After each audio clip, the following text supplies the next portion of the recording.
1980 നമ്മൾ സാക്ഷരതാ പ്രസ്ഥാനത്തിൻ്റെ ഭാഗമായിട്ട് മാറി.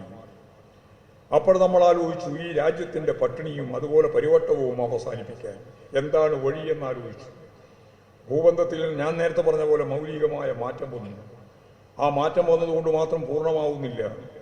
അങ്ങനെയാണ് 1980 സഖാവ് നായനാരുടെ ഗവൺമെന്റ് 45 റുപ്യ കർഷക തൊഴിലാളികൾക്ക് പെൻഷൻ കൊടുക്കാൻ തീരുമാനിച്ചത്. ആ 45 റുപ്യയാണ് ഇപ്പോഴും 2000 വർദ്ധിപ്പിച്ചത്. ഇവിടെയാണ് അതിദാരിദ്ര്യം അവസാനിപ്പിക്കാൻ സഖാവ് പിണറായി വിജയൻ 2ാം ടേം ഗവൺമെന്റ് തീരുമാനിക്കുന്നത്. കഴിഞ്ഞ 2025 നവംബർ 1 ലോകത്ത് ചൈനീസ് വിപ്ലവം നടന്ന രാജ്യമാണല്ലോ ചൈന. അതിനുശേഷം ലോകത്തൊരു നാട് അതിദാരിദ്ര്യം അവസാനിപ്പിച്ചത് ഈ കേരളത്തിലാണ്. കേരളത്തിന്റെ ചരിത്രത്തിൽ ഒരു പുതിയ അധ്യായം രചിച്ചുകൊണ്ട് 2025 നവംബർ 1 അതിദാരിദ്ര്യം അവസാനിപ്പിച്ചു എന്ന് സഖാവ് പിണറായി വിജയൻ കേരളത്തിന്റെ ബഹുമാന്യനായ മുഖ്യമന്ത്രി ലോകത്തോട് പ്രഖ്യാപിച്ചു. അസംബ്ലിയിൽ പിന്നീട് ജനങ്ങളോട് പ്രഖ്യാപിച്ചു. അന്ന് നമ്മളൊരു കാര്യം കൂടി പറഞ്ഞു, അതിദാരിദ്ര്യം മാത്രമേ അവസാനിച്ചിട്ടുള്ളൂ, ഇനി ദാരിദ്ര്യം അവസാനിപ്പിക്കണം. അത് 1600 റുപ്യ 2000 റുപ്യയാക്കിയിട്ട് വർദ്ധിപ്പിക്കാൻ തീരുമാനിച്ചത് ആ പശ്ചാത്തലത്തിലാണ്. ദാരിദ്ര്യം പങ്കുവെക്കല്ല ഇടതുപക്ഷ ജനാധിപത്യ മുന്നണിയുടെ ഉന്നം. ദാരിദ്ര്യം പങ്കുവെക്കുന്ന പരിപാടിയല്ല നമ്മൾ ഉദ്ദേശിക്കുന്നത്, വളർച്ചയാണ്. 62 ലക്ഷം വരുന്ന പാവപ്പെട്ട മനുഷ്യർക്ക് 1600 നിന്ന് 2000 കുതിപ്പ്. അപ്പോഴും ഞങ്ങൾ പറഞ്ഞു 2000 അല്ല, കേന്ദ്ര ഗവൺമെന്റ് ഈ കേരളത്തിന് നൽകേണ്ടിയിരുന്ന 2.5 ലക്ഷം കോടി റുപ്യ നമുക്ക് അവകാശപ്പെട്ടത് തരുന്നില്ല. രാഷ്ട്രീയ കാരണം കൊണ്ടാണ്. പ്രതിരോധമാണ്, സാമ്പത്തിക പ്രതിരോധം. ആ പ്രശ്നമില്ലായിരുന്നുവെങ്കിൽ ഞങ്ങൾ 2500 3000 ആയി ഈ പെൻഷൻ വർദ്ധിപ്പിക്കുമായിരുന്നു. ഈ പെൻഷൻ തന്നെ നൽകുന്നത് തെറ്റാണെന്ന് പറയുന്ന പെൻഷൻ വിരുദ്ധ നിലപാട് സ്വീകരിക്കുന്നവരാണ് KC വേണുഗോപാൽ ഉൾപ്പെടെയുള്ള കോൺഗ്രസ് നേതൃത്വമെന്ന് നമുക്കറിയാം. നമ്മുടെ സഖാവ് നായനാർ 1980 കർഷക തൊഴിലാളി പെൻഷൻ പ്രഖ്യാപിക്കുമ്പോൾ തന്നെ ഇത് കൊടുക്കുന്നതിൽ ഒരു കാര്യമില്ല എന്ന് പറഞ്ഞത് കരുണാകരനാണ്. ഉൽപാദനക്ഷമമല്ല എന്നാണ് പറഞ്ഞത്. ഈ വയസ്സന്മാർക്ക് വയസ്സുകൾക്ക് ഈ പൈസ കൊടുക്കേണ്ട വല്ല കാര്യമുണ്ടോന്നാണ്. അത് ഇപ്പോഴും അവരുടെ മനസ്സിലതാണ്.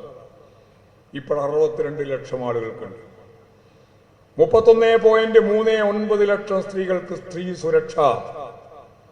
അത് പെൻഷനാണെന്ന് പറയാൻ പറ്റില്ല, കാരണം 35 വയസ്സ് മുതൽ 60 വയസ്സ് വരെയാണ് പെൻഷൻ വാങ്ങുന്നതിന് തൊട്ട് മുമ്പ് വരെ. അവർക്ക് സ്ത്രീ സുരക്ഷയുടെ ഭാഗമായിട്ട് 1000 റുപ്യ കൊടുക്കാൻ തീരുമാനിച്ചു.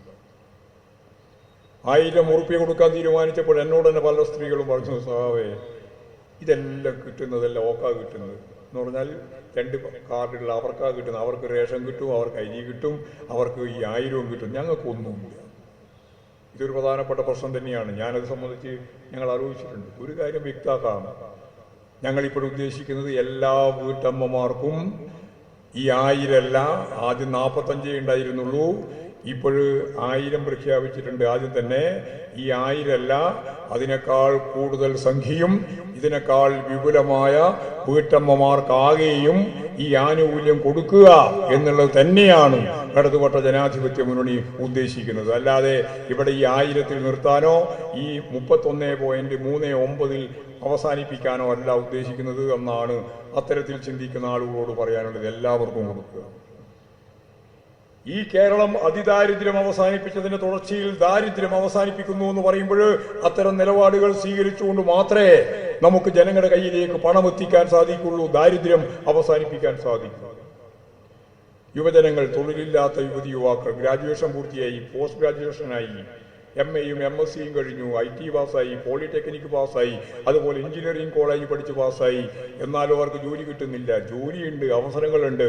10 ലക്ഷം ആളുകളെ പോർട്ടലിൽ രജിസ്റ്റർ ചെയ്ത നാടാണ് ഈ കേരളം. 10 ലക്ഷം ആളുകൾക്ക് സാധ്യതയുണ്ട്.